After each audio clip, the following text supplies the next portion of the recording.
ചീരത്തൊട്ടത്തിൽ കൂടെ ഓടട്ടെ. സ്ട്രീറ്റ് ഫോട്ടോഗ്രാഫർമാർ എടുക്കുന്ന ഒരു അടിപൊളി പടം എടുത്തു തന്നെ. ഏറ്റവും സന്തോഷമുള്ള ഫോട്ടോ ഉണ്ടെങ്കിൽ അത് മാത്രമേ ഇടാവുള്ളേ. 1.5 ലക്ഷം രൂപ മുടക്കിയാണ് ഈ കാണുന്ന തോട്ടം സെറ്റ് ചെയ്തിരിക്കുന്നത്. കൊടും മേലിലെ കൃഷി ചെയ്ത ഒരു ഇടാണ്. അപ്പം അന്നതേ പുറമേയും ഷീറ്റിനകത്തൂടെയൊക്കെ പൈപ്പിട്ടാണ് നനച്ച് പിടിപ്പിച്ചത്. വെള്ളക്കെട്ട് ഉണ്ടാകും എന്ന് പ്രതീക്ഷിച്ച സ്ഥലം തന്നെയാണ്. അതുകൊണ്ട് തന്നെ വെണ്ടയാണ് ഫുള്ള് കൃഷി ചെയ്തിരിക്കുന്നത്. അതായത് നോക്കിയേ, ഇനി ഏകദേശം ഒരു 5 സെൻറ്റിമീറ്റർ വെള്ളം മുങ്ങിക്കഴിഞ്ഞാൽ ചെറിയ വെണ്ടയുണ്ട്, വെണ്ട പോകാനാണ് സാധ്യത. 1.5 ലക്ഷം രൂപ മുടക്കിയാണ് ഈ കാണുന്ന തോട്ടം സെറ്റ് ചെയ്തിരിക്കുന്നത്. ഈ ഫോട്ടോ ഇടുന്ന സമയത്തുണ്ടല്ലോ, ഏറ്റവും സന്തോഷമുള്ള ഫോട്ടോ ഉണ്ടെങ്കിൽ അത് മാത്രമേ ഇടാവുള്ളേ. ഈ ചീര കറക്റ്റ് വലുതായിട്ട് വെള്ളം എടുക്കാനാണെങ്കിൽ 1 ആഴ്ച കഴിയണം. വലിപ്പം നോക്കി വെക്കുമ്പോൾ ഉണ്ടല്ലോ ചീര പെട്ടെന്ന് അഴുകിപ്പോവും. അപ്പോൾ വലുത് നോക്കി നമ്മൾ ഊരിയാണ്. സത്യം പറഞ്ഞാൽ ഈ ചീര കൃഷിയിലൊരു അബദ്ധം പറ്റിയിരിക്കുകയാണ്. ഇവിടെ 3 വെറൈറ്റി ചീര കേട്ടത്. അരുണുണ്ട്, ഇത് ബ്ലാത്താങ്ങരാണ്. ഇതിൻ്റെ കളർ കണ്ടാലും മനസ്സിലാവും. ഇതാണ് പണി പാളിച്ചത്. ഇത് റെഡ് റോസാണ്. അപ്പോൾ ഇത് തൈ നട്ട് 25 ദിവസം ആകുമ്പോൾ പറിച്ച് മാറ്റാം. അത്യാവശ്യം അവിടെയൊക്കെ ഹൈറ്റായി തുടങ്ങി. ഇത് വളരണമെന്നുണ്ടെങ്കിൽ ഒരു 35-40 ദിവസം വേണം. അപ്പം മഴ അമിതമാണെങ്കിൽ ഈ ചീര ചിലപ്പം ഊരിയെടുക്കാൻ പ്രയാസപ്പെടുന്നുണ്ട്. അതേ ഈ ഏരിയയിൽ മുള്ള് ഈ ചെറിയ ചീര നട്ട് കേട്ടോ, ഇപ്പോഴും ഹൈറ്റ് ആയിട്ടില്ല.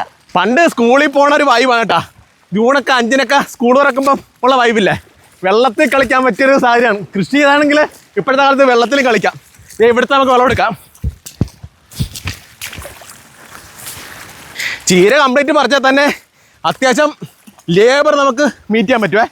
മൂട്ടില മണ്ണ് കണ്ട, ഇത് കഴുകാൻ വേറെ പുറത്തൊന്നും പോകണ്ട. അതെ പറിക്കുക, കഴുകുക, ചീര റെഡി. ചേർത്തലൊരു മണ്ണിന് പ്രത്യേകമുണ്ട്, ചൊരി മണലാണ്.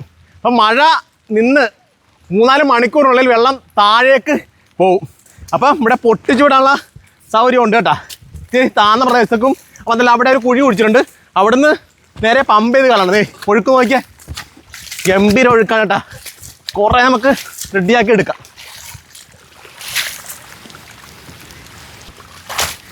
ഒഴുക്കിന് വേദന കണ്ട, എല്ലാ പാത്തിൽ നിന്നും ഒഴുകിക്കൊണ്ടിരിക്കണേ. ഇവിടെയാണ് കുഴി വരുന്നത്. അപ്പം ഇവിടുന്ന് പൈപ്പ് വെച്ചിട്ടുണ്ട്, പിന്നെ പമ്പ് ചെയ്ത് കളയും. വെള്ളം ഒരുപാട് തിങ്ങിയ പാടിലൊക്കെ ഷീറ്റ് മുറിച്ചു വിടാൻ പോവുകയാണ്.